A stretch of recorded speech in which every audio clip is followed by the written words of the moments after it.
Okay, one more video here. I wanted to talk about a few ideas that Elliotte Friedman said on the 31 Thoughts podcast. Lo and behold, all the videos of today have included Friedman quotes from this podcast. It's almost like this podcast is a fantastic listen to go ahead and consume.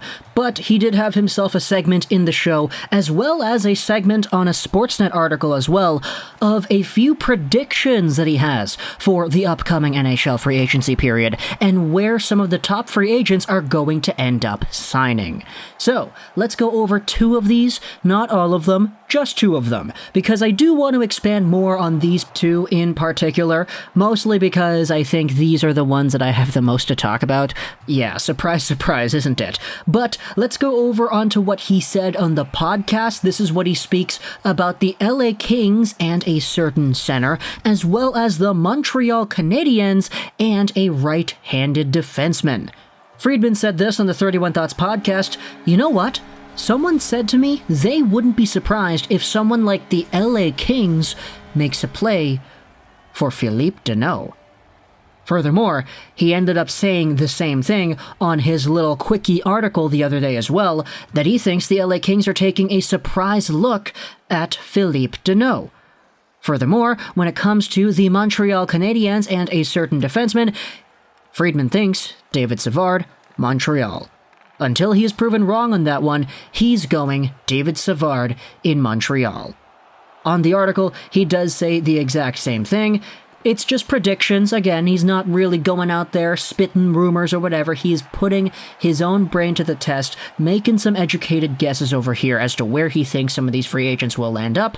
And yeah, it's a really big list. There are so many names out here that are discussed, and a few more on the trade front as well. But I only really wanted to talk about these two because these two are of my second favorite team, the Canadiens. Let's go over the Canadiens and their potential acquisition here first and foremost. David Savard. Now, when it comes to UFA to be David Savard, does an acquisition by Montreal make sense? You know what? I'm going to say yeah, because right side defense is something that the Montreal Canadiens could use a little bit more of. Not because their right side defenders last year were weak, but because they ended up losing a whole bunch of them. Erik Gustafsson, while not a right-handed defenseman, could play on the right side. He's going to free agency probably. You have Shea Weber, who is going to be LTIR-ing, maybe? And you have Cale Fleury, who is really good too and really young, but he was taken by the Seattle Kraken.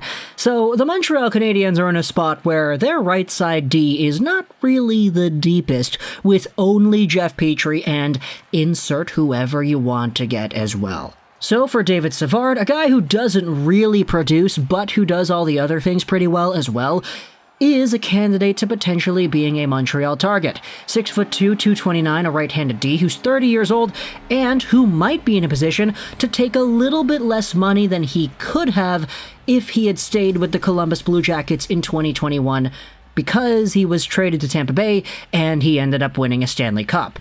5 points in 20 games for the Lightning in the playoffs in a bottom pairing role, 14 games played and 0 points in the regular season with Tampa.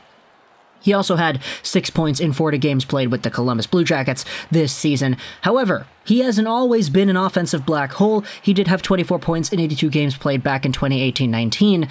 He used to be a consistent 20-30-ish point guy in his mid-20s, but even though he doesn't really produce all too much nowadays, he still is a valuable piece to whichever NHL defense core has him, and he was pretty important to the Tampa Bay Lightning. Now sure, again, he was a third-pairing guy, but he played with Mikhail Sergachev because that gosh darn team is so deep. And yeah, you have guys like David Savard, who are pretty good defensemen, playing on your third pairing. Definitely a good sign for a cup contender. And hey, if you're going to go out there and say, oh, are the Canadiens familiar with him? Are they going to go out there and know what they're signing? How does he play? Do you know if they'll work with their system? They should. Firstly, it would be irresponsible if they didn't know that. Secondly, they just watched this guy beat them in the 5-game series in the finals. Like, they know what he's about and the skills that he has. So it would not surprise me if they said, well, he's on the market.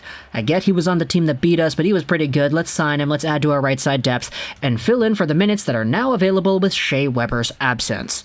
And he has been a pretty statistically good player the entire time he has been in the NHL, except for 2020-2021, so I think there is a possibility he does bounce back in some capacity, especially in a year like this where he's already a Cup champion, he's already 30, it's not like this guy's gonna be aiming higher, so why not just go out there, free mind, free attitude, just do what you need to do and do what you know you're good at, and accept a contract that's maybe not too expensive. Who knows? Montreal's going to get a boatload of cap space freed up from Shea Weber's contract being on the LTIR anyway, so it would make sense to go after just whoever is available and who's probably one of the top guys in that spot. With that being said, though, I wanted to talk also about the other guy, Phillip Danault, Montreal Canadiens shutdown center, one of the most important players to their cup run, despite the fact that he didn't produce all too many points. He scored himself a whopping 1 goal and 3 assists for 4 points in 22 games in the postseason. And, it's kind of okay because he was the first-line center, the best center on the team in terms of defensive play, who went out there and completely shut down top guys on opposite squads. It's an open secret, or not even really an open secret, it's just a really commonly held belief here that Phillip Danault is not going to re-sign with the Montreal Canadiens because he was looking for a boatload of money last offseason. The Canadiens offered him a boatload of money. He said no, he wants even more. And now, coming off of a Stanley Cup Finals appearance where he shut down Mark Stone in the 3rd round, Wheeler, Connor, Stasny and all of them in the 2nd round, and Matthews and Marner in the 1st round, this guy has all the rights in the world to demand even more money, even though it's probably not justified because why would you pay $6+ million for a shutdown guy who doesn't produce any points? We know he can produce points, it's just he didn't in the playoffs because he had different responsibilities there. But either way, if it's an LA Kings squad going out there and offering a contract to Phillip Danault, my only question is, who are you taking out of that team's forward core to free up those minutes? Vilardi's already there. Kopitar's there too. Byfield, Turcotte, and all the other prospects they have as well. The LA Kings, if they sign Phillip Danault, they're not going to sign him for 1 or 2 years. Phillip Danault's the kind of guy that's going to want to sign long term. Mostly because he's 28 years old in the prime of his career and he just went to the gosh darn finals. He is going to want a boatload of money. So, does it make sense for the LA Kings to go out there and say, okay, let's give Phillip Danault a $6 million by 5-year contract, and he'll play second-line minutes behind Anze Kopitar, and what? Turcotte and Byfield, one of these guys is on your 3rd line, another is on your 4th line?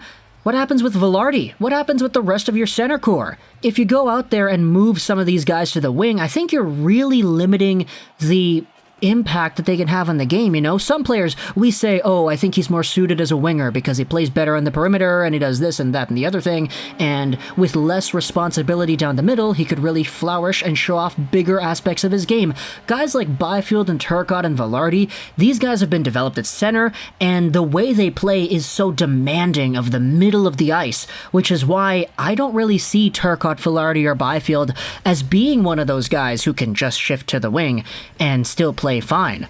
I think Byfield commanding the middle of the ice in all 3 zones, breaking in the puck with ease, sliding in through the middle, he excels in that kind of role. If you hold this guy off to the perimeter, I think you hold him back. Same could be said about Gabe Vilardi, a big guy who commands the middle of the ice. Alex Turcotte, he can go in and out, he's slippery, he has a high motor, he's got elite skill.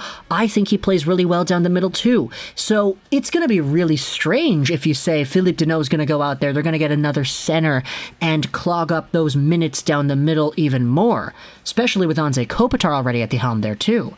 So I don't know about this one, man. I really don't. Sure, if they get it done, fantastic. Be my guest. Go ahead, sign whoever it is you want to sign. But just from a point of view of who else you have and where you're going to play them, I don't really know if Phillip Danault, or any other center for that matter, is the best fit for LA because, I know Turcotte, Vilardi, and Byfield are young, but it'd be criminal to keep these guys out of the NHL next season. I think they're good enough to the point that they've proven they can be there. Unless you really believe Turcotte needs another year in the AHL, I don't really know if this is the right move. But if you are an LA Kings fan, talk to me in the comments what you think about this entire idea over here. Phillip Danault over to your squad. Is he a good player? Yes. Is he fantastic at shutting down good players on the other team? Yes. Is he going to demand a boatload of money, though? Yes. And is he probably going to ask for top minutes as well? Also, yes. I say that because we saw that quote a few months ago where he said he thinks he's suited for more than just third-line minutes on a team. So talk to me in the comments if you're a Kings fan what you think. Also, if you're a Habs fan, what do you think about Savard coming over to the Canadiens? Does it work? Does it not? Would you do it? Would you not? Hope you enjoyed this video. And bye.